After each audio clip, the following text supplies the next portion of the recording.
So not ready. All right. We are week 11 of What Did Prince Do This Week? Let's get started with our music of the week, courtesy of Mr. Eric Leeds. Hey. All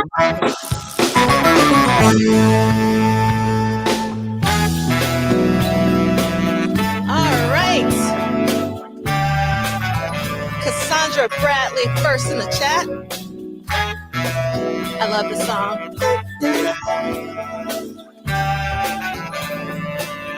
A nice way to start off Saturday.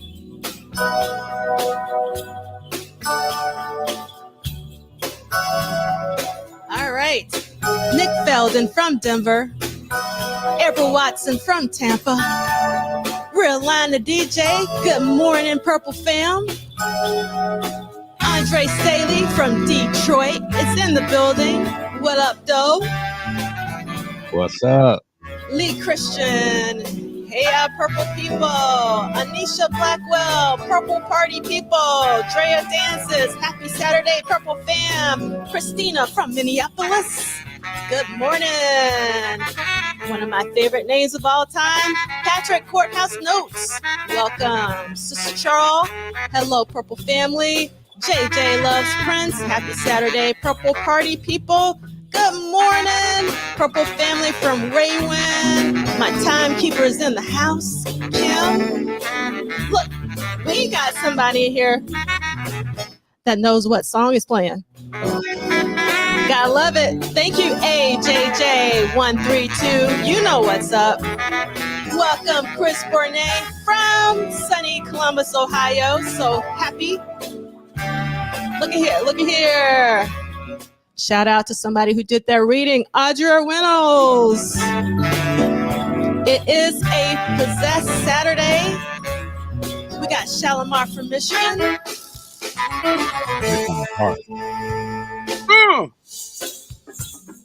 This is the part.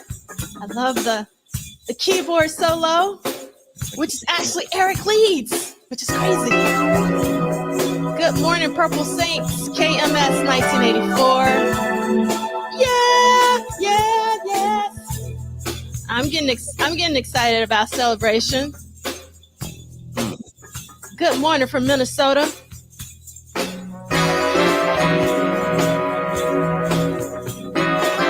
Twin Dog Crystal.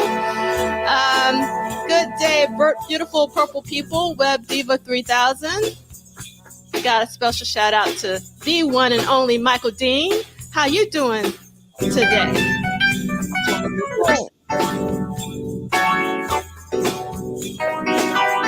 Hello, Deja. Thank you for my welcome back. Welcome, Robin. What's up, Ricky? Hello, Vicente. Hello, Tracy from NYC. Ricky, I'm going to try to send you an email if I can multitask. Happy Saturday, TP. All right, give me 1 second while we rock out on this music. And let me see if I can multitask.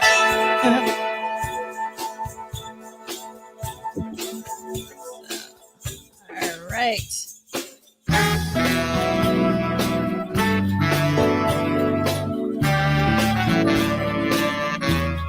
Such a beautiful song.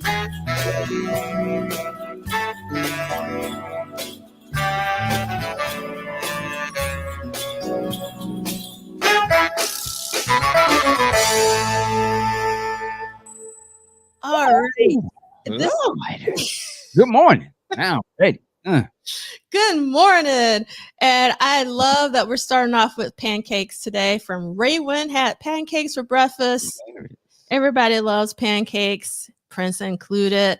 We got Rich from the UK. We got Artful. Love that photo of Prince. Happy Saturday afternoon. Welcome, Dee from Cali. Amazing. I just got back from Cali, and I was telling Michael Dean earlier, I didn't want to come back, not from Cali, but from USC. They had such a beautiful campus. Good morning, Tanja. All through the night. Yes. I must do CTs. Good Glam Slam. morning. Now I want to go watch Glam Slam I again. watched it last night. Ah. It's the gift that keeps on giving. It really is. What? Insatiable part? Dang. All the parts. All Yeah. the parts. He was digging in his bag. I was like, He, anyway. and he was so happy. I just love seeing him so happy. Gotta say a good morning, JD Washington. Yes. JD. As well. Welcome, Heavenly Gains. Good afternoon, purple people. Yes.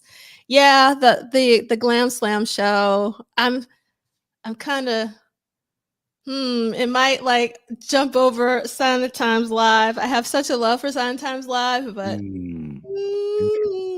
Interesting. I don't know. That Glam Slam show is fire. Fire. The show is the show. So is the Sign of the Times. Yeah. We're gonna start that battle today. They're both great. They are great. They are great. But I have a tendency, because everything can't be great, and I think it's important. Why not? Well, because everything isn't great. Well, it's not every. We're talking about Sign of the Times. I know they both can be great. I'm not saying that. I'm just saying in general, saying that everything is great. So I try to discern what makes something great and what makes something greater. Just because I'm a creative, Michael, and you have to do iteration, which means, looking at what's working, what's not working, how can it be better, what is like the best practices, all that kind of stuff. So obviously I look to Prince as inspiration, and I do think that it's important to kind of figure out why is something great, and like what different frequency is it, like Lord, but really then. Yeah. I'm just like, I'm just okay. Don't get me started. Going deep. The frequencies, Michael. Yes. Okay. Yeah. Because it's just, everybody says things are great. Everybody says people are, the GOAT, whatever, but they never say why. And I think it's really important to understand why and how and all those kinds of things, which we'll talk about at the symposium. In greater detail. All right, let's get this party started because Michael Dean's not having this. Week 11 of What Did Prince Do? A very slow read of Dwayne Tudor's Prince Studio Sessions book series through an interactive weekly online book club. And this week we're going to be saloning it more than book club in it because we only had 2 pages to read, but we have a lot to talk about.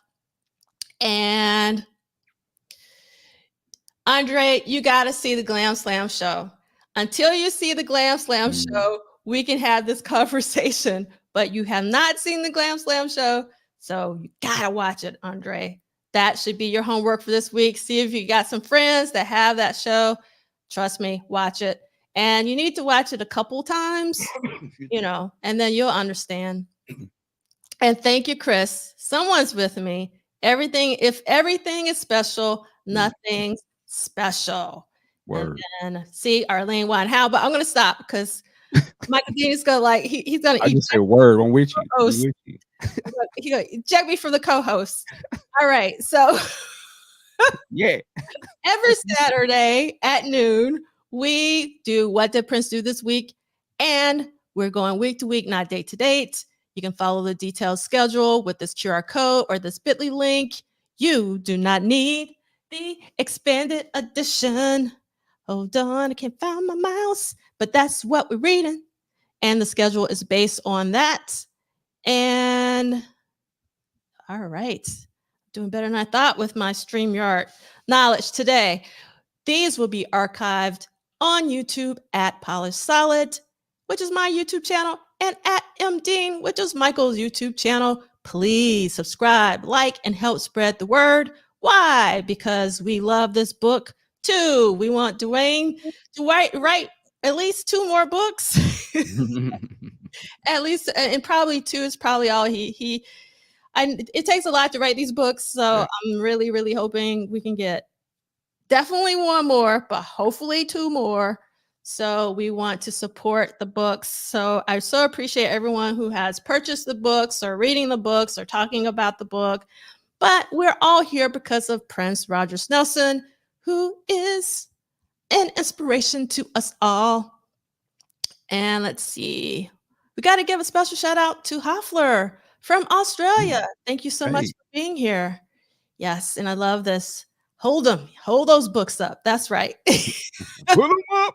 Hold them up. All right. So our hashtag is WDPDTW. That's our Gmail. If you want to get in touch with us, send us anything that you want to put in the slideshow or connect with us, particularly when we start talking about those Purple Rain tour dates. The estate of Prince Rogers Nelson is not affiliated, associated, or connected with the What Did Prince Do This Week book club series. This is an independent endeavor out of love.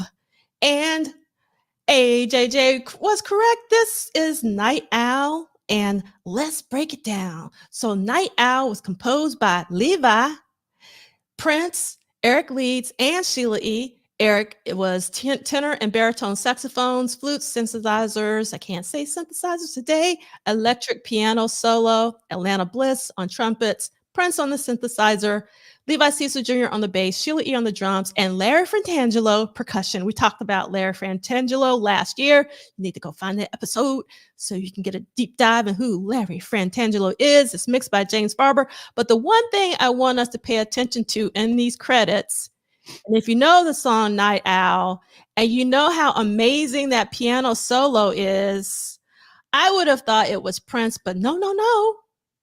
That piano solo is none other than Mr. Eric Leeds himself, which is pretty amazing.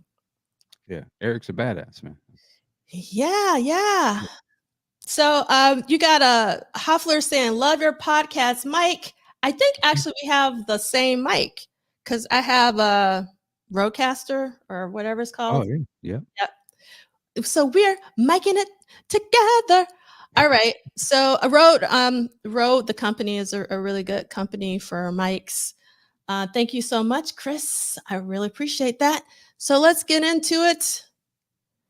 Yesterday, can you believe it, Mike? Was the 20th anniversary of the Rock and Roll Hall of Fame induction of none other than Prince.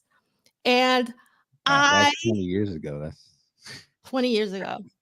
You feel old. I'm like, damn. I saw that and I was like, that's not right. I was like, that's not right. But yes, it is right. 20 years since Prince has been inducted in the Rock and Roll Hall of Fame. Wow. And we're going to talk about PopCon. What was really cool about PopCon, I was able to meet one of the curators from the Rock and Roll Hall Museum while I was there. So it's really interesting to then later find out it is the 20th anniversary. Now, I'm wondering how you feel about obviously Prince performed at the Rock and Roll Hall of Fame. And it's actually important to talk about in context of Purple Rain. We can connect all this because the song that he opened with was Let's Go Crazy. And we're talking about Purple Rain, right? And then he goes into Sign of the Times, which we just talked about in terms of Sign of the Times Live. And I could also connect that to PopCon because someone did a presentation on concert films, and they actually didn't have Prince's Sign of the Times Live in their abstract, but they had talking heads. But then when they did that presentation, Prince was all over it, the Sign of the Times Live. So it was really nice to see. But most folks say that talking heads stopped making sense. It's the best concert film ever recorded. I disagree. I haven't seen that. You haven't? Actually, there's even more connections because Lynn Mabry, who sings with Sheila, was also at PopCon, but she's in that Talking Heads performance. Like she sings, like she's one of the lead people during the Stop Making Sense concert film. So it's just all these connections sort of everywhere. Am I wrong to think that they show the trailer for that on the Sign of the Times VHS originally? I'm sure they do. I used to always see that. I'm sure. Wasn't Hail Hail Rock and Roll trailer was on the Sign of the Times VHS, I think. At the end they used to have trailers at the end of the movies on the VHS. Somebody Am I crazy? I kind of, for some reason, I remember this. Can someone confirm out there on the Sign of Times VHS? Or is Michael just dumb? No, I'm sure. Let's see. I always remember, because I remember seeing Hail Hail Rock and Roll for sure. I always remember, like right after the credits, it would go into that. Yeah. So an argument that I often get into with my Prince friends. So Michael, I'm curious what your take is on this. I think that this performance of My Guitar Gently Weeps is actually pretty important, if not the most important live performance Prince has done on TV. And I get into arguments with my Prince friends because they say, well, Prince, that guitar solo is nothing. He could do that in his sleep. And I go, yeah, well, but do everybody, we know that, but does everybody else know that? And then even today, when I went on the Rock and Roll Hall of Fame's YouTube channel, they have a playlist of like people who have inducted and like all their videos. And Prince didn't have his own playlist in that list of playlists. When I think that I'm sure that that particular performance, just like the Super Bowl performance, which is also very important for the public, is probably one of their highest rated of all time in terms of views and eyeballs and things. So I was just kind of shocked that they didn't have like this Prince specific playlist amongst all these other specific playlists from people who have been inducted. And I think that, again, it's really key because Prince isn't even playing one of his own songs. Like he is like the ultimate, in my opinion, I think it is like an amazing performance. One, you know, he goes back into the crowd and then he does that, you know, infamous throws the guitar up in the air. Who knows where it went. And I think it was on Funkatopia. I can't remember, but Michael B said that he didn't like that performance because Prince was kind of showing out and like he didn't need to show out. But I didn't really see it that way. I just saw it as Prince being Prince showing the public that he is a guitarist, like he is a musician. And also it seems to me like he was having fun, you know, like, right. So I don't know. What do you think? One, I agree with you. I think in terms of like the general public being able to see Prince, how talented and skilled a musician he is, it is one of the most important performances. Same with the Super Bowl, and I'm not even really a fan of the Super Bowl performance, to be honest, but I understand why it's great. Like most people don't get an opportunity to see Prince in that type of way. And so when they do see it and he goes full on Prince and really basks in his talent, those are exceptional performances. And I think they're great because it doesn't even matter which era of Prince you get. There is the great performance that sort of captures where he's at that time and everything he's done before. In terms of the Rock and Roll Hall of Fame thing, I kind of agree with Michael B in a sense. I can see, because I look at it from like the perspective of maybe the other musicians that are up there with them, and it's supposed to be kind of a group thing. To me, Prince killed it. It is the same energy to me when I think of when like New Edition and Bobby Brown was always trying to be like, I'm gonna go off. You know, he's got the talent to do it, obviously, but he is going to step out and sort of shine and not necessarily care about everything around him. But that's a part of Prince to me too. So he did his thing, like everything that he does great, he did it. And he just leaned into it, and they allowed him to, because it was dope. It would have looked crazy if one of them would have tried to jump in and interject him to doing that. So there's enough for them to know, like, not let him go on and do his thing. But yeah, I mean, Prince destroyed that. To me, when I saw that solo, it made me remind me of the Prince who did the solos on the Time record, and they were like 2 or 3 minutes and just going, just doing all kind of stuff. I was like, I finally get to see him do that in person, and he's doing it on national TV. crazy, So that's to me why it blew my mind. But I see we have a special guest here. Yes. Just jump. It's in the house. Hey, good morning, everybody. Good morning. What's up? Hey, look, I got the signal, D'Angelo. Yes. The bat signal went out. Avengers Assemble. Yeah. So, what are your thoughts on the Rock and Roll Hall of Fame performance, specifically the Guitar Gently Reaps one?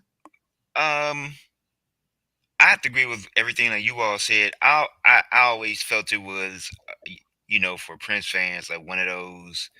We tried to tell y'all moments where, like, like we knew it was well, like, I guess, like, we knew like what he was capable of doing, but it seemed like he was showing the world, what like what we already knew. And then it's funny, like, I mean, like you said, say D'Angelo, it is important because it was like he kind of showed us or showed the world a lot that he is a guitar hero. Mm-hmm. But then for those of us who have been, like who had known that like already, like, we're kind of like, well, have you heard the Joy and Repetition live solo? If you thought that was some way till you hear this. So, I was kind of in disbelief. I mean, like, you're like, wow, man, it's been 20 years. Like, I remember watching that real time, coming in, seeing it and just being like, it was just a spectacular moment, like when he fell back and the bodyguard pushed him back up and he threw the guitar up and didn't come down. It was all those, he seized the moment and made for what it's worth. And if anything is telling is just look on George Harrison's son's face as he's soloing, kind of says it all for everybody, I think. But it was definitely one for the record books in terms of like his TV performances. That's got to be like, ultimately like one of the top 5 or top 3 in terms of his TV performances. Yeah, I would say like the top 2 for sure. I mean, for me, it's my number 1 TV performance. Like, I know for Arthur, it's like the Purple Rain performance, I think on the American Music Awards when he had that green metallic long thing. And then obviously some people would say the Super Bowl. So It's yeah. the one where it was him, Stevie Wonder. Oh yeah, the BET Awards. Was Shaka Khan up there too? It was like a tribute to Shaka. Yeah, that's a cold one right there too. Yeah, I just like when he's with people that obviously he's sideman. Yeah, he's just going off on the side. I love it. And the one he did with where Obama was in the audience, black and white. That was one. Actually, might be my favorite TV performance. That because it just showed this whole history. Yeah, thing I like about the Rock and Roll Say performance, his performance at the end say was so good. You kind of almost like forget that his opening was just as spectacular. Yeah. Going from like Let's Go Crazy to Sign of the Times, just how he intertwined. I think he did Feel for You as well. Doing that, yeah.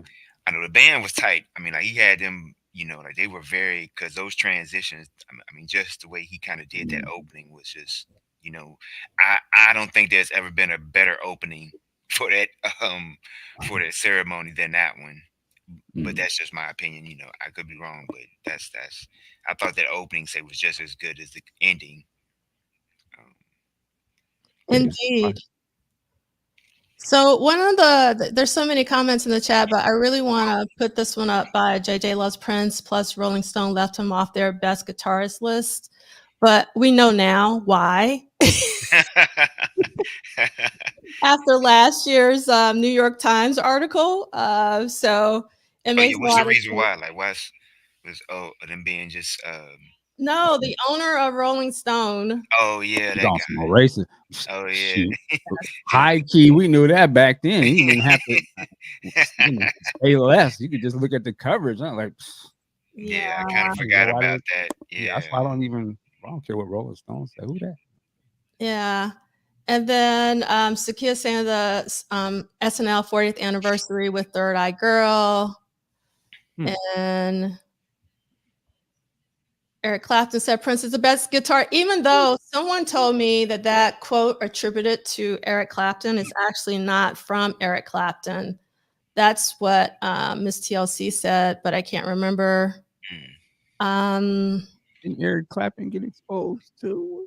But now Eric Clapton did give Prince some props, though. I think like he has been quoted as giving Prince some major music props. Yeah, but what I'm saying is that quote might be misattributed. That's what someone told me. Okay. I could be totally wrong. I'm sorry. I'm into these quotes, so I really appreciate all of it. So let's get back to our slideshow really quickly. So again, 20 years, and I really loved that, obviously Outkast and Alicia Keys were the ones who gave Prince his Rock and Roll Hall of Fame award. And I loved how she started off her part of, the induction, where she talks about there are many kings, but there's only one prince. And I love that. But she, towards the end of her speech, the one part that really stood out to me was Prince is the inspiration that generations will return to until the end of time. And I just really love that. And this is actually one of the sole reasons why I do the work that I'm doing for Prince. And it's important to do it at university so that students can get exposed to Prince. And I'm super excited. I'm teaching my very first Prince course next spring for the Clive Davis Recorded Music Institute. So I'm super excited that alongside Elliot and Sahir, I'm teaching my first Prince course. So I'm hoping that I'll be able to turn on even more young people to Prince's music, and more specifically musicians, because all of the Clive Davis, Institute students are musicians. So I'm really excited about that. And it's really about, thank you so much, everyone, but it's really about carry on the legacy. We're not going to be here forever. And I want Prince's name to be on the same level as Mozart, and hundreds and thousands of years when we're no longer here, I'm hoping that Prince's name continues. I could say a lot more, but Michael Dean doesn't want me to elaborate too much today. Congrats on that, D'Angelo. What's going on? Where's this coming from? Yeah. Congrats on that, D'Angelo. Congrats. Thank you, Michael. I'll just give you a hard time, Michael. Hey, so what's your lesson plan? Going to be, D'Angelo? I haven't figured it out yet, actually. So I'm thinking about it because there's so much to cover. So I'm trying to figure out, and also it's a 7-week class. It's not even a 15-week class. So it's going to be, it's going to be really difficult. So I'm going to do some back calls to Sahir and Elliot, who have, actually taught Prince courses, and see if they can help me out. So I'm asking a dumb question, because I never thought about this in the real world. So there's going to be people that are going to have homework for Prince. Yes. Yeah. That's crazy. Yeah. I mean, they already do. For that. Actually, Elliot, if I could be wrong, but I know Elliot teaches a Prince course at least every single year, if not every single semester. Oh, right, yeah. And actually, I'm going to speak at his class virtually the day after the symposium. I'm going to talk about Lovesexy, and I've spoken to his class before. And actually, last year during the Triple Threat Symposium, Elliot's presentation was about his students' responses to the Vanity 6 album. I remember this. Yeah. And so, they have homework. They write papers. They have listening assignments. That's crazy. So cool? Damn. I've ever thought ever thought they would grow up and there would be classes on Prince. We used to fight with our parents to listen to it. Now they teach it in college, man. Yeah. That's crazy, right? I can't wait to hear those students' reactions to the Lovesexy cover. Say, D'Angelo, I know you got to share those. Yeah. So it's really interesting. It depends on the class. Some classes are very vocal and talkative, but then there are other classes who might be more shy. So you never know what kind of class you're going to get. So I'll let you guys know. Prince is an interesting. Want to be your lover?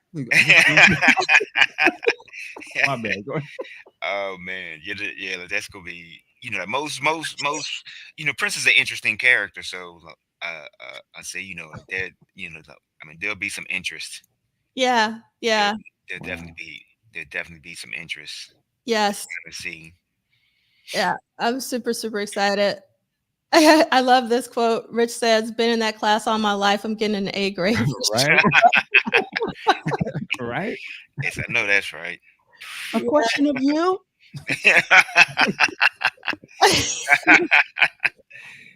All right. I love this quote from Smitty Rock. Thank you so much. So Smitty Rock is saying Rolling Stone magazine did rank him at 14.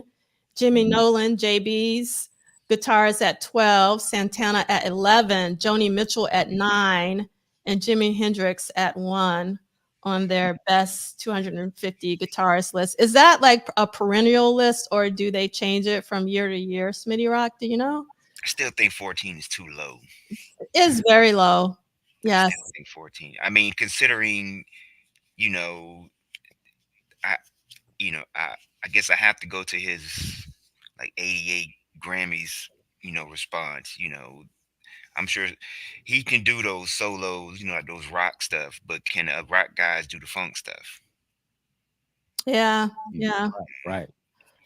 Yes. So, Mm. Yeah, and where's their Dorothy Parker? Yeah. Yeah, yeah, where's their Kiss or their Where's your The super Wall funky Cat? projects? Yeah, Yeah. I yeah. can do the rock stuff. Where's your 779311? yeah.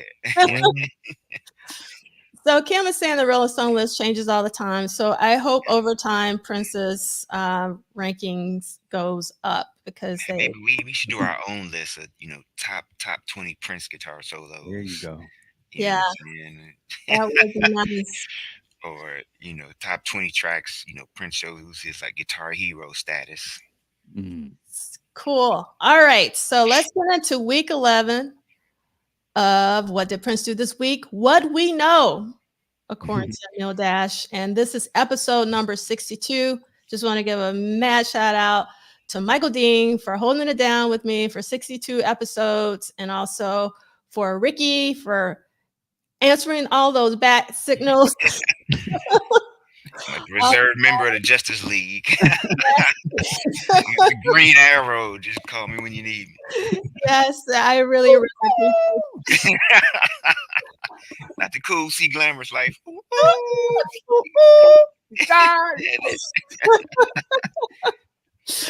All right. So this week, and I actually changed this because I watched the video from last week, and I realized that this wasn't clear. So the songs that are listed in this chart are just the new songs for that week. Because so I actually changed that, so that let me know that wasn't clear. And then this week in particular, there's only one studio visit, and there weren't any new songs, but there were some overdubs for Possessed as well as Blue Love. So that's all Prince did this week. And we know, I never believed this, like maybe there needs to be some more research, but it also might be the other book that we've been talking about. So we don't know. And let's everyone turn to page, if I got my numbers right, 286 for our, nope, I didn't have my numbers right, 294. So that's wrong. 294. I'll change that. In the expanded edition, I'll get our reading started for Saturday, March 17th, 1984. Possess basic tracking, and we get some harp overdubs for Possess as well as Blue Love, Sunset Sound Studio 3, 1 p.m. to 5:45 a.m. Let me read that one more time. 1 p.m. to 5:45 a.m. So we're talking about what, 17 hours, almost 18 hours. If I did my math correctly, I might be off. Producer Prince, artist Prince, engineer Prince, assistant engineer Peggy Mac McCreary. This is the quote from Prince of this entry. When I still wrestled with demons, I had moods when I couldn't figure something out, and so I ran to vice to sort myself out, like women or too much drink, or working in order to avoid dealing with the problems. So Actually, I want to look this. We got time this week because this is the only date we're going to be reading. So I want to go back and he was wrestling. yeah, I want to see what year is this quote from really quick. Give me 1 second. So we're in March of 1984, and this is what, 23? So 23 is actually from an article called The Artist from Guitar World. It's so interesting. We're talking about, his guitar playing, October 1998. So 1998. A mature Prince. Yeah, mature Prince, yes. All right, so I'll get started. St. Patrick's Day found Prince back in the studio at Sunset Sound, reworking Possessed, a track he'd originally recorded the previous summer in Minneapolis. Instead of building on the original version, he started from scratch, spending more than 6 hours alone in the studio, laying down the song's basic tracks. He's excellent on piano and guitar, remembered Peggy McCreary. He makes me smile when he plays bass. It's impressive. He's good on drums, but I don't think he's as comfortable. He likes to pick up different instruments. One time he said, "Get me a harp." It wasn't one of those huge harps, but a non-pedal Gothic harp. He picked it right up. He's a natural. Wow. Another assistant engineer, Stephen Shelton, was given the task of finding a harp. I actually called around to several companies to have a harp brought into the studio. And at that point in time, he wasn't that inclined to use the sounds that were on the Yamaha DX7, and he went ahead and learned whatever he needed to learn about playing the harp. Another 7.5 hours were spent overdubbing the harp and recording his vocals, using many of the lyrics from the previous version, but making a few minor changes, such as switching Italian lust in the original to demonic lust. When Prince had something in his mind, he wanted to give life to the sounds in his head as quickly and as accurately as possible. Lots of people hear the orchestras in their heads, Shelton continues. Not everybody is capable of pulling that orchestra out of their head. And that's why his multiple instrument versatility and his ability to adapt to a new instrument he's never touched before is impressive. Because he hears a harp part, and yet there are times when he would rely on the musical input of other musicians because he wanted their input. Give them a guide, give them structure, but then he'd let them go for it. He would do this often, actually, with Eric Leeds. I'm going to skip the next paragraph and to give you guys something to read and go to Blue Love was taken out of the vault and harp was added to the track. The final 75 minutes were spent making rough mixes and a cassette version of the songs. The session ended at 5:45 a.m. Status Possessed 7 minutes and 56 minutes was not used in Purple Rain in this form, although it was played in many concerts toward the end of the tour. My favorite part of the show was the Irresistible Bee/Possessed. That is like the highlight. Mm-hmm. On Fire, Fire, Fire, Fire. This version remained unreleased during Prince's life, but was included in the Purple Rain Deluxe Expanded Edition CD set in 2017. It also appeared on the Prince and the Revolution live video from the March 30th, 1985 concert in Syracuse, New York. The studio version of this track would be revisited the following week.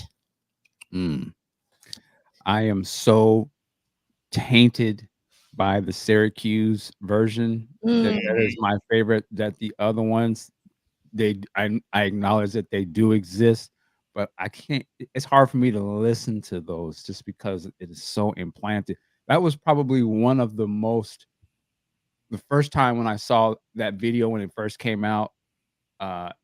That's one of those early Prince, like he got me moments that is just imprinted on me forever, and so nothing can top that. Like I can't hear any other version of that song. What's interesting is, man, because I'm like you, I was so used to the Syracuse version that when I found out that it was being played in Purple Rain, doing that scene when Morris was ordering the drinks, I was like, that ain't the same song.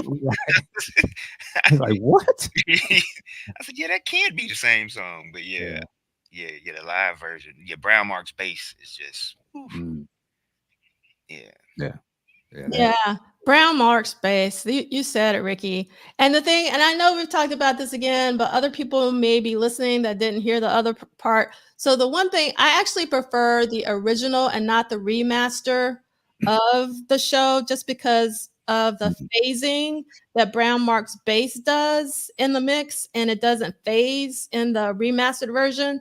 So I really wish that I could take the video of the remastered version and put it to the audio of the original. Because it's just that bass just doesn't bump and phase and do all this like in the remastered version versus the original one. Yeah. And let's see, Vanessa saying that Syracuse show is incredible. I watched the VHS tape almost every day. Brown Mark got to shine in that show, and yes, and definitely that song. It really is. And I love this comment also from Chris Bournet. The Syracuse live version of Possessed really brings James Brown to mind. And I really love that it brings James Brown to mind. I'm sure he does some James Brown isms, but it still feels like Prince, you know, and instead of being so overtly James Brown. So, yeah. He was paying homage, as Sonny T and Michael B said in their interview recently. Yeah, definitely. But I personally, I mean, I love I'm with you, Michael. I love the live version specifically from the Syracuse show. That is like bar none, number one. But I also love all the studio versions. Like I love the version that's on the 1999 Super Deluxe. I love the version, you know, that was on like the Purple Rain Deluxe Expanded Edition. I also love the instrumental that's in the film. Like when the film came out, again, I was like, where is this song? And I was really hoping that it would have been released as a B-side or something. So I've always loved Possessed. I think it's a really great song. Yes, in true Prince fashion, he takes a studio song and then just takes it up like notches live and makes you almost, you know, kind of forget the studio version. And doesn't put it out. Yeah. That's the crazy part about it. You got to come You to the didn't show. hear to it see live. this. You never heard it, right? You never put it out in his lifetime. No. Yeah. So one thing I wanted to show that I got from Prince Vault, because actually Blue Love is still very much unreleased.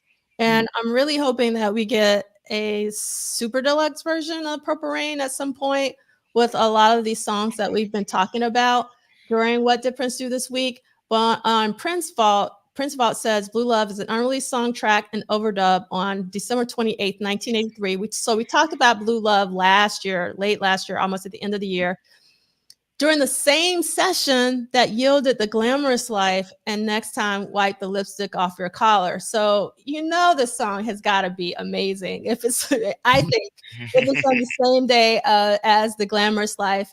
And Prince Vault says the upbeat song consists of a Lynn drum pattern, bass, Oberheim synth, and piano. It has multiple layers of Prince. The lyrics tell the story of someone reflecting on a weekend love affair, describing the passion of a Saturday night, the mystical feeling of being with his partner on Sunday morning, and then how they are gone by Monday. It's cold-blooded. It's hard. It's just, woo. Yes. Prince. Well, who inspired that song? Well, that's a good question. Who inspired that song? We don't know. That's the other book that we've been talking about. So that's it for week 11. We're not finished because there's the salon part that I told you guys about. So far, there's just been 26 new songs in the year of 1984. So no new songs this week. And then 54 studio visits total. And these are all the songs that are tracked that if you go to the website for our book club and you click on the slide deck, it'll take you even to this database that I've collected. I'm going to start putting entries into, but I want to take a very short musical break, and it's going to be super, super short because this Prince World stuff we got to talk about. But I just found out about Willow's new single, which was just released this week, Symptom of Life. It's really, really good. I've been playing it nonstop. So I want to give a shout out to Willow just because in listening to this song, I didn't realize that she had released this song called Alone last year. And it's an amazing song. She directed the video. But what really impresses me is that she's performed the song live, and she has a live band, like real musicians playing their instruments. One show I saw, it seemed to be a lot of female, like there was a female bassist, female guitarist, and I just love this girl power. And the songs are amazing. They're I don't know, they're very unique and different, but I love how they translate so well live. So I just wanted to give a little moment to Willow because she's doing, her thing, and I'm just like, it actually gave me a little hope for the future of music. That's the reason why I'm putting this in here, because sometimes I go, where is music going in terms of being very electronic, but just seeing a young person actually have real instruments and a real band was really inspirational. So I hope you check it out. How old is Willow now? Gosh, she looks like a young woman now. I actually don't know how old Willow is now, but she has really grown into an amazing vocalist. Her vocals on these songs are really good. It's not the whip my hair back and forth, for performance. She's a really stellar musician. Her songwriting is amazing. I don't know if she wrote these songs or somebody else wrote the songs, but their arrangements are very intricate and interesting. It's like almost like a jazz rock fusion. Like her vocals are more jazz influenced, but the music is more rock. And so it's a really nice combination. It's just interesting. Is this how people saw Janet back then? Like, and I'm saying it in the context of these are children of very famous, iconic people, or they're associated super closely to iconic people in their own day. And now they're the next version of them. Like, is that how we saw Janet sometimes? It's like some people was like, oh, really? She's good. And then it just blows up and she becomes her own thing. Is this what Willow and possibly the Blue Ivy will be for generations later? Where they won't even, their fans won't even necessarily know much about the Beyonce or Will Smith or whatever. They'll know this. They just know that they were associated to some famous person from when my mom was alive, and now they're the next thing. Well, Yeah. I don't want to with that. But. No, I agree. I do think that some people are going to dismiss her just because she was a quote unquote child star. She's the daughter of well-known parents. But if you can remove that from her and just actually listen to the songs and listen to her singing, like she's for real. Like it's for real. So I was moved. I haven't been moved in a long time. And so she's 23, 24. Okay. Yeah, she's 23, 24. They were kids. Like, yeah, it's really, really good. And I love this comment from Purple Kurt podcast. If we get a PR Super Deluxe set, hopefully we get the Michael, I can't pronounce that score as well, but the score, the Purple Rain score that would be really awesome. What's up, Kurt? See you. Yes. This is funny, Kim. Nepo baby, but talented. Solange. That's another one. Yeah, that is another one. Yeah, Solange is making really amazing music. Okay, so let's move into Purple World. And just came back from PopCon, and I want to talk a little bit about it because one, it's free. Two, it's going to be at USC again next year. And if you have the opportunity to go next year, you should, because I had a blast. I didn't want to come back. And they had two keynotes. The first keynote was George Clinton alongside author and music journalist Danielle Smith. They did record some of it, not all of it. I'm assuming they recorded the keynotes. So when they actually give us the video, I'll let you guys know if you want to hear. This conversation with George Clinton was incredible. And then that was on Thursday night. And then on Friday night, we had a keynote with Wendy and Lisa, with a curator from the Smithsonian, Timothy Ann Burnside. It was a really good conversation. And I had my ticket from when I saw them in 1990, when I was underage and couldn't get into the club. And my boyfriend, who's my husband now, went to see them at Tower Records and told them our predicament. And they actually hid us in the dressing room, so we were able to see the show. And I got them to sign my ticket. And it was Winnie was like, it is in such great condition. And I was like, yes, because I cherish this ticket. It was one of my favorite shows. And it was just like a blessing that we actually got in.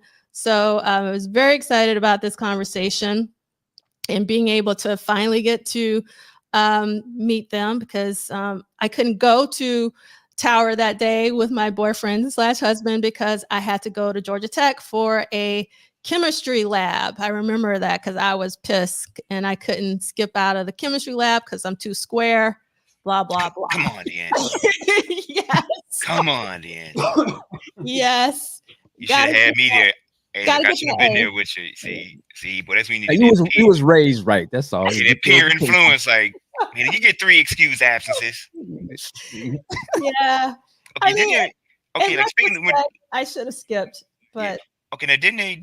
I thought their second album is celebrating the anniversary, right? Was it like 35 years or something like that? what, Fruit at the Bottom? Yeah, I I didn't think I know just that. saw something recently where it was like a release date, like anniversary or something for it or something. Yeah. I could be wrong, but I'm thinking because that came out in when, like 89, 90, right? I think it came out in 89. 89. Yeah. So yeah, it's like a 35th anniversary. 35th, yeah. It has some cuts on there too. Mm. Yeah, it did. It did. Yeah. And also on Jesse one, was on- yeah, Jesse was on one. And then also Prince actually did a remix of one of the songs. Mm. So yeah. Are You My Baby? Mm-hmm. I remember walking into a record store when they were playing that. I didn't even know what it was. I was like, what is this? I was like, this is the new Lisa Winwood. I was like, what? I need that. Oh, I still remember the incense was going. And records. Yeah. Kim says Fruit at the Bottom still goes. Lolly Lolly is the song that Prince did the remix on. Are You My Baby is the jam. It's a really good record. Yes, and didn't they have okay, so they had a Revolution like reunion on one of those songs, right? It was like Yeah, well, sort of. Yeah, that's actually, yeah, that's right. And Vanessa said she saw them in Fruit at the Bottom tour in London. So good. That's amazing. There's some cool. I haven't watched it in a while. Maybe I'll do it today. There are some videos of their concerts on YouTube, like from back then. That's pretty hot. Yeah. Yeah. Yep. And Jesse's on Satisfaction too. And I love that song, Satisfaction. It's a good song. Satisfaction. Is that CD still available? I mean, is it like out of print? Is it That's a good question. going for like $700 on Amazon or something? Huh. Let's see. That's a good question. Let's see. I feel like it was like recently, a couple years ago, they put all those albums on streaming stuff. You can actually still buy the audio CD for $15.99 from. That's pretty good. Okay. There's a vinyl that I'm assuming is not directly through Amazon. It could always import. That's 56 if you want the album. But Satisfaction remix with Guru from Gangstar Guru. What? Yeah, I think so. What? Uh-oh. Interest is spiking again. Wow. Uh-oh. Now, I don't have their catalog, but like, where would you rank like this album into their catalog, say, D'Angelo? Because I know you're probably more familiar. Well, I mean, I have different musical tastes. So what's really interesting is that my favorite Wendy and Lisa album is actually the first album, which is called Wendy and Lisa. It has like the pink cover. Yeah, that I remember. At their talk, they said that a lot of Prince fans were disappointed in that album.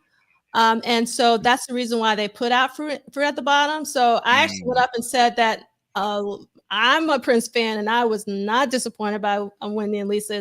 I think it's a very beautiful record. So my ranking is actually Wendy and Lisa, then Eroica, which is the third album. And then they also released like a remix album, which was called Reincarnation, if I remember correctly. I might have the name messed up. And then I would probably put Fruit at the Bottom. That's the third one. But then there's like the Winter Chimneys one, the White Flags of Winter Chimneys, which had some good tracks on it. So there's, and then there's also Girl Brothers, but I haven't listened to Girl Brothers in a while. So yeah. So Fruit at the Bottom was kind of a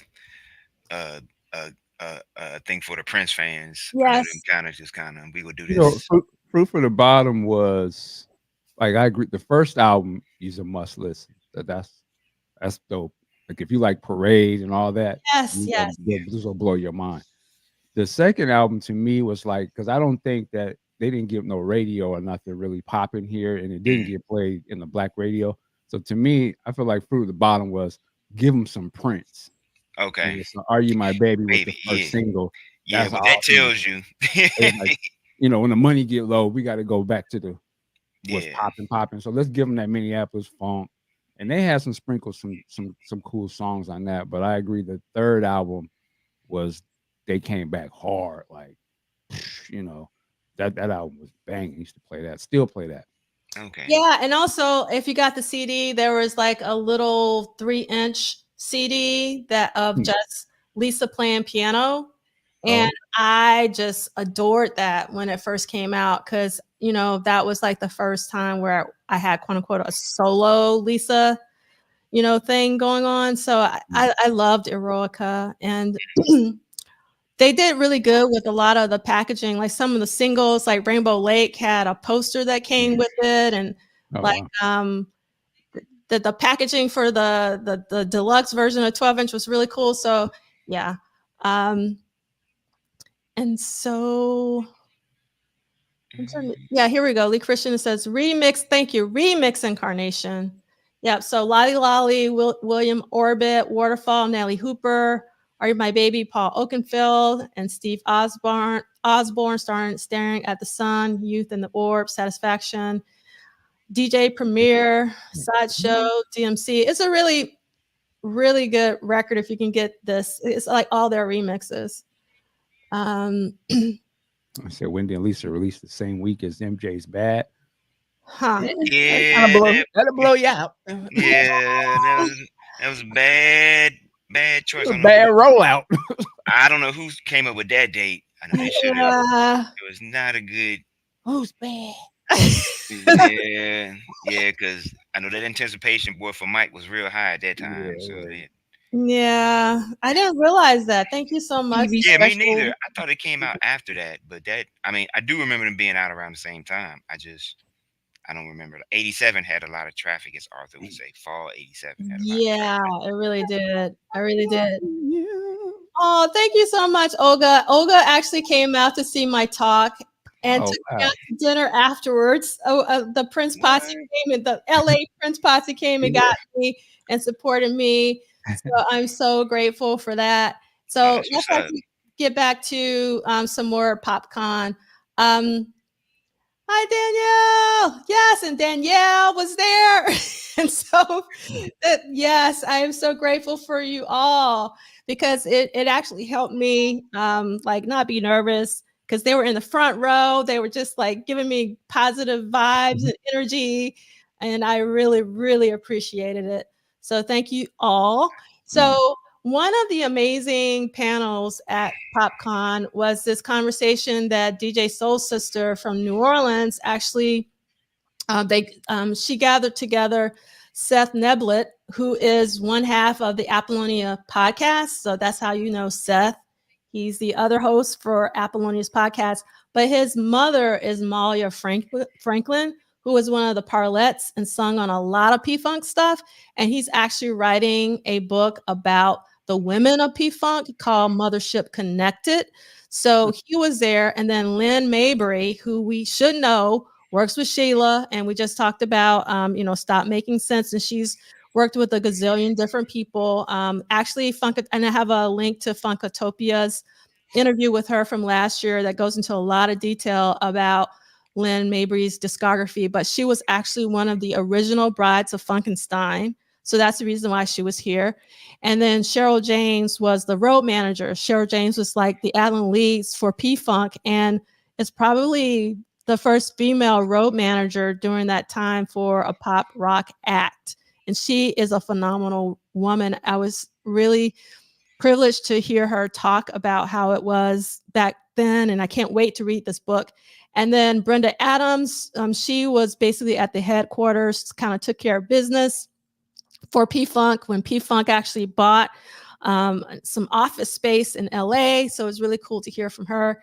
And then the one of the lead organizers of PopCon, Michelle Habel Palan, who's on the end, I have to give mad thanks because I know that she put in a lot of work to make this happen because I know what that's like. So I really wanted to really shout out DJ Soul Sister for putting together a really amazing panel. This is something that Seth has posted on Instagram, and hopefully this book will come out later this year on University of Texas Press. So I'm crossing my fingers and hair strands because I can't wait to read it. And again, Mothership Connected, the story of the women of P-Funk. These are some photos. And you can see Lynn talking about being, one of the first brides of Funkenstein. And then this is a link to her interview on Funkatopia. Again, this is also in the playlist. I'll double check to make sure I put this in the playlist. And if you go to the slideshow, if you click on it, it will take you to it. And then also, Michael, when I listened to the show last week, you mentioned like this work print of Purple Rain. So I actually put that video in last week's accompanying playlist. So thanks because I didn't know either that was just like sitting on YouTube. Yeah, it just came across in myself. Like, what? Yeah, it's kind of crazy. It's so weird looking at that without the music, Yeah. Yeah. It's a whole different tone. It's what's so fascinating about movies and stuff. Like they're shooting this without all of the soundtrack and stuff, but adding the music adds such a vibe or feeling or emotion to a scene that, I wonder the director have that when he sees that, because it's one thing to see Prince standing there, he walks up, but you don't hear that boom, boom, boom, boom, boom. And it's just doing the lines. I'm like, wow, they just seem like real. I don't know. It's like that. I don't know. It's like it's not the fantasy or something. It's like that's Prince standing there saying this. You know what I mean? It's just weird to see. I know that thing you share with those film reels, that extra monologue that Apollonia gave when she threw the earring back at him. That felt kind of weird here. That I was like, wow, why they cut that out? Yeah. But yeah, you're right. It's like you're seeing the stuff like when he's tearing up the basement, you don't hear any music. Just like, oh, okay. I mean, look at my head, I'm hearing it, but you're seeing it. Right. It's like, yeah, it feels. I mean, it does feel different. I love this quote from Blade Brown. Hearing the ghetto birds flying over Prince Apollonia during that one scene was kind of jarring. Ghetto birds. Not the helicopter. Bring you back to reality, right? Not the Ice Cube reference, the ghetto birds. Oh man. That's so great. Thank you, Blade Brown, for that.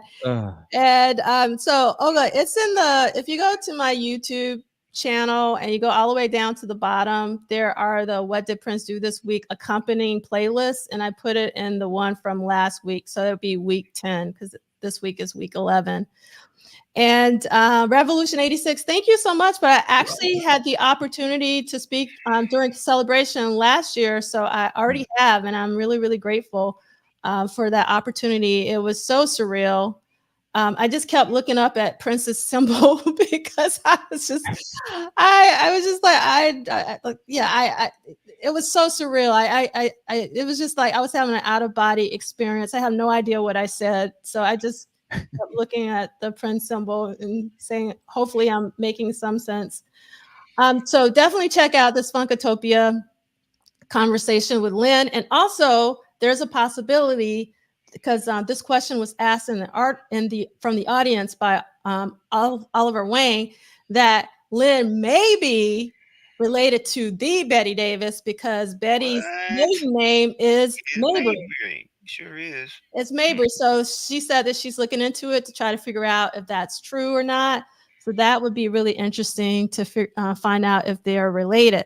So this is actually Lawyer Franklin and Seth showed some unreleased footage from TV One Unsung, where Malia was interviewed talking about Bootsy, because Malia actually was the one who brought Bootsy to the P-Funk, empire. And Malia actually brought a lot of people to P-Funk. So she was actually pretty integral, and they're going to go Seth is going to go into depth about that in the book Mothership Connected.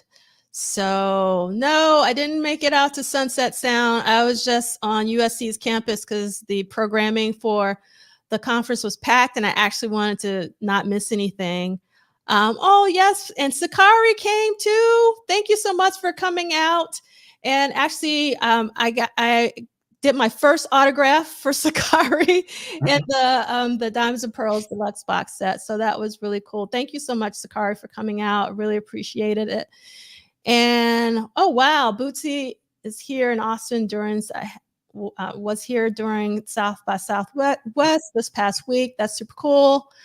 And another amazing conversation was with Dream Hampton. Dream Hampton is a filmmaker as well as music journalist. She wrote for Vibe and whatnot. She's about to put out a new documentary. She's the person behind Surviving R. Kelly, and she's done other docs in the past, but her upcoming doc, and I can't remember the name of it, is about hip hop. So I'm super from footage that she took before a lot of people got famous, like she was childhood friends with Biggie and all that. So please be on the lookout for Dream Hampton's next project. And I just thought she was so beautiful. I loved her magenta, and she was just so beautiful. I loved always hearing from her because she's a straight no chaser. I like people like that who don't sugarcoat anything, and it was a really great conversation.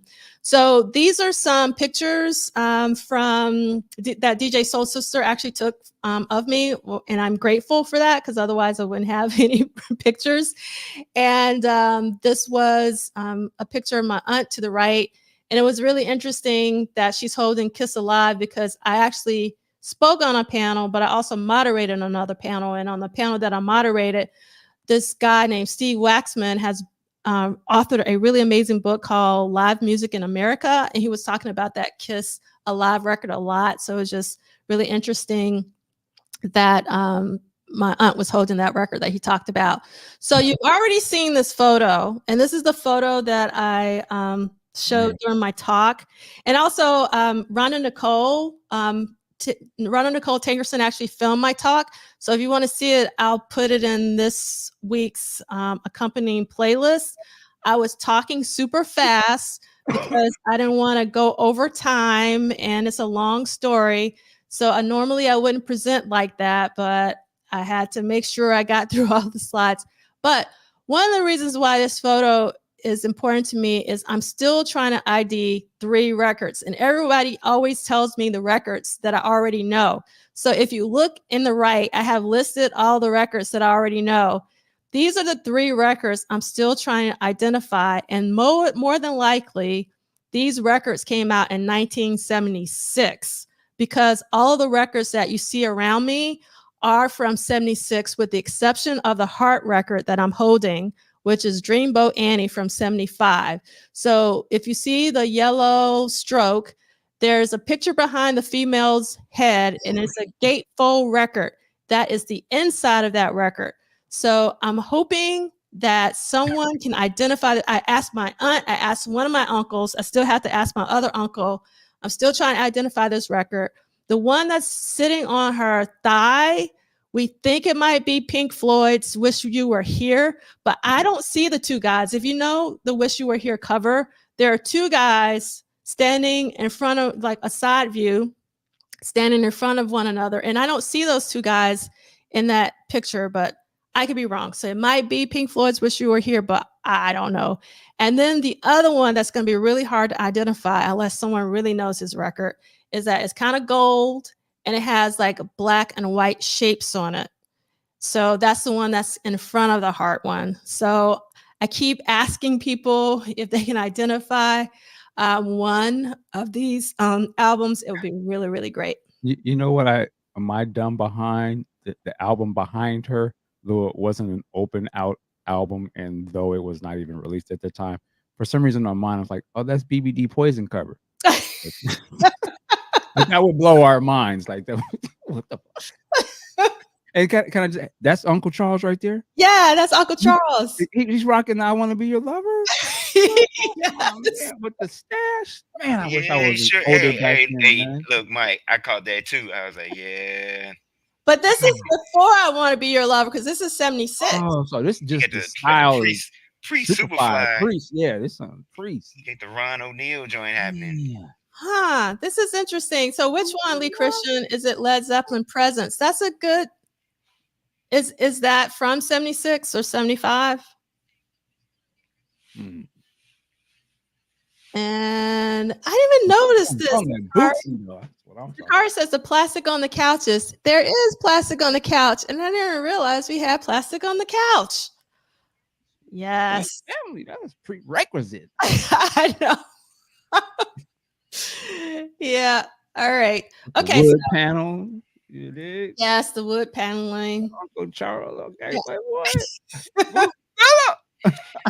My Uncle Charles is still cool. So we are also celebrating the 20th anniversary of Musicology. It pained me to like, I can't celebrate every single album, every single anniversary, but this is a good one. So I'm so excited that Paisley Park is actually celebrating the 20th anniversary of Musicology on March 29th at Paisley Park.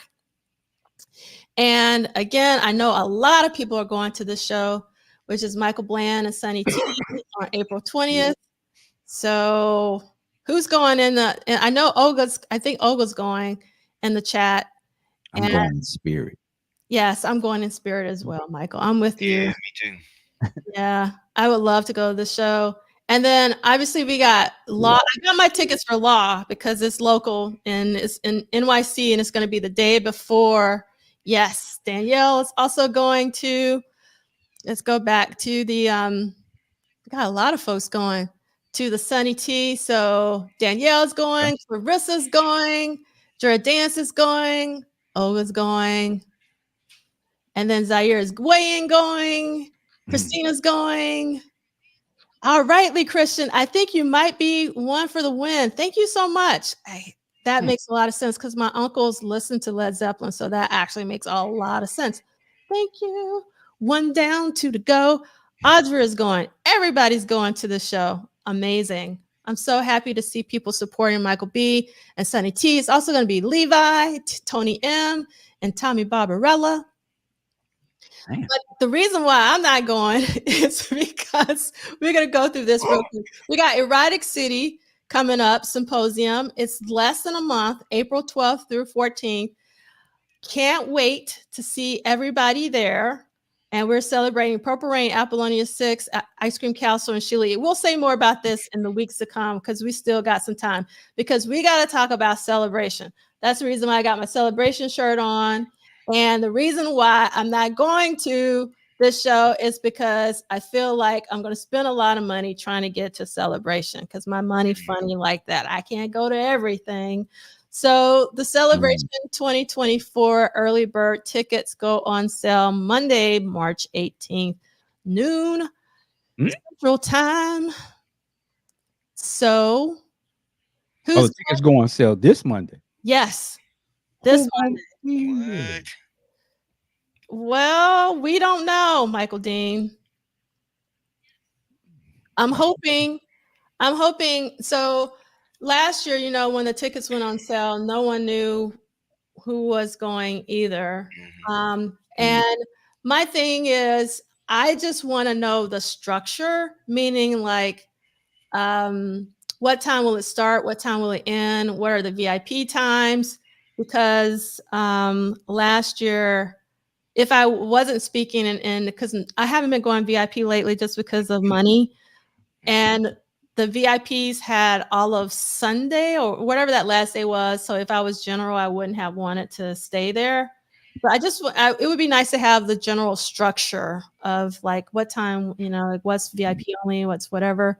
And I think they're going to have, a couple tracks according to like they always have had like, well, I don't think Did we have 2 different tracks last year? I can't remember. I think, yeah, because it was Diamonds and Pearls. There was a diamond track and there was a pearl track.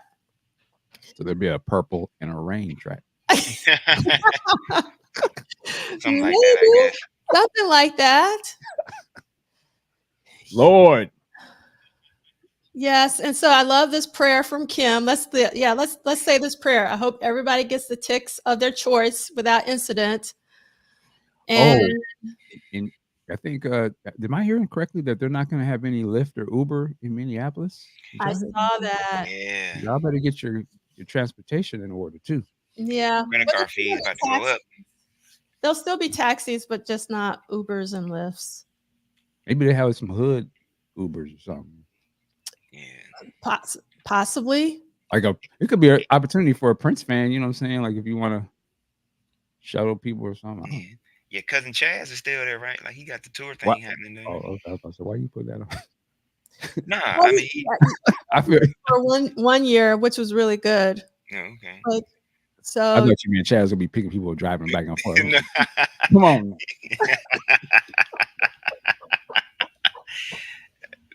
Lord, good jokes. Hey. That's my man. Hey man, you're right. Hey man, some Prince fan better capitalize. You know, I was out there. The podcast working like a job. Transportation service. Yeah. Yeah. Here go a ham sandwich. You know, here go a meat sandwich. You ain't gonna get that in there. And we got some purple Skittles for you. Exactly. Anyway, and celebration. Purple rain celebration. Some grape soda. Yeah, I'm hoping. I mean, I'm thinking that maybe the Uber Lyft conversation hasn't ended. Like maybe they're still in negotiation. I don't know if that's final, but I know that they're leaning that way. Yeah. This is so funny. That would be amazing. You could come right. You got the time, baby. We got the right. Yeah, that would be pretty awesome. All right. So if you're planning on going, the tickets go on sale on Monday. How much were the tickets last year? Was it like 300 or no? I can't remember. How much were the tickets? Like Kim says, y'all better rent a car, and they are still in negotiations. And this is pretty funny. Question of Uber. There you go. Question of Uber. There you go. Oh man. Yes. Am I right? Were they $3.99 or $4.99? I can't. I love this answer. Tickets were much. Yeah. They were either $3.99 or $4.99. I can't remember for the general. And I think that VIP were 1,000. Oh, damn. Like that. Hey, Mike. Look, I got the base behind me. Look, you get the bucket so we can go out front, Paisley Park. You know what I'm saying? Earn us some ticket money. I'll be out there like homie Dimitri, the dude that be doing them street corners. Yeah. Hey, I'll be right there with you. I'll be playing behind you. Kim says 600-ish. I didn't think it was that high. But Ben Rodney says it's early bird. It's definitely early bird. Early bird sale. Early bird. Yeah. All right. So we're also counting down to the COM30 Virtual Symposium, August 10th and 11th. I know that's the one Kanisa's looking forward to. We're going to do some after salons a year after the Diamonds and Pearls Super Deluxe virtual celebration in October that I'm really looking forward to. Oh, yes. Forgot about that, Olga. There were single day tickets as well, which I thought was a really great addition, is having single day tickets. So, and then this is the accompanying playlist. And there's a lot of, if you want to rewatch the Rock and Roll Hall of Fame performance, they also have a 2021 remaster that has like a couple of different angles of Prince in certain parts. Then you can see Let's Go Crazy, Sign of the Times, the induction by Alicia Keys and Andre and Big Boy. And again, I loved Alicia's. But what was funny about Andre was like, it took too long. Like he didn't realize that technically you have to have 25 years past your, 25 years since your first record to be inducted.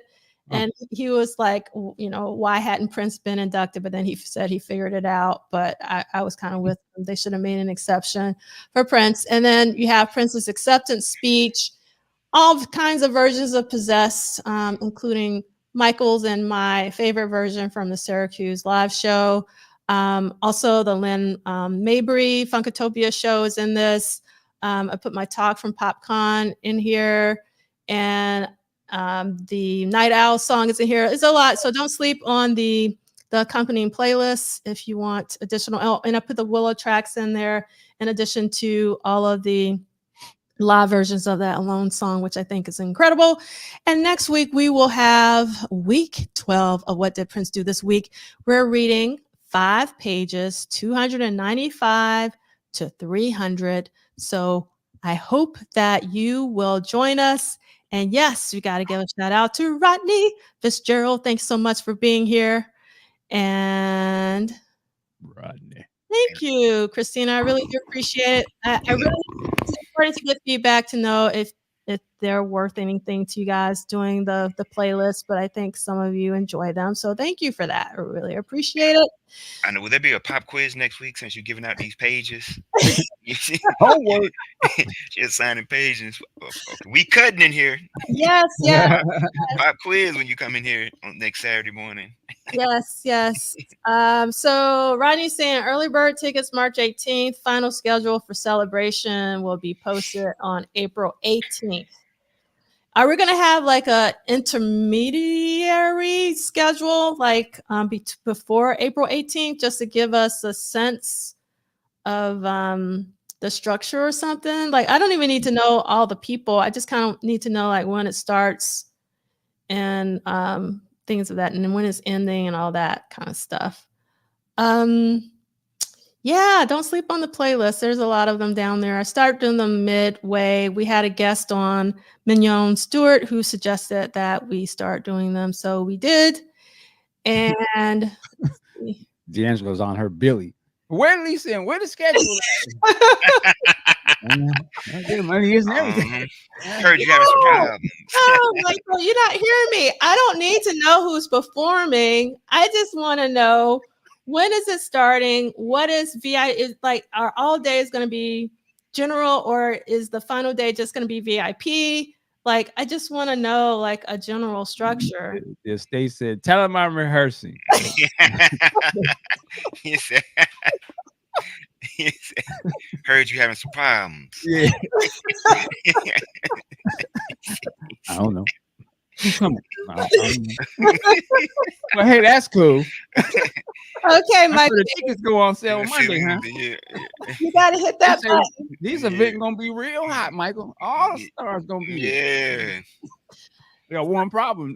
I don't know what I'm paying for. They got a girls group coming. Girls group. We're not dirty, you know. We had enough problems. It's hard out here now. Yeah, everybody that came went on to be big stars.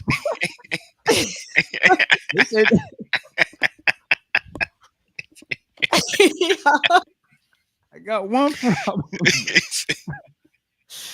Oh man, well, go get your tickets, man. Yeah, all right. So this is how we want to end this. You gotta press the button. You know, there's only one button, Michael Dean. Oh shoot. You know the button? Is it this? No. Oh, sorry. I'm ready for my cue. Doc.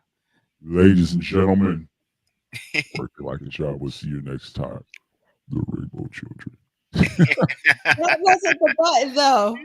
I was yeah, I know. Now I know what you're talking about. This is a business, and you ain't too far gone to see that yet.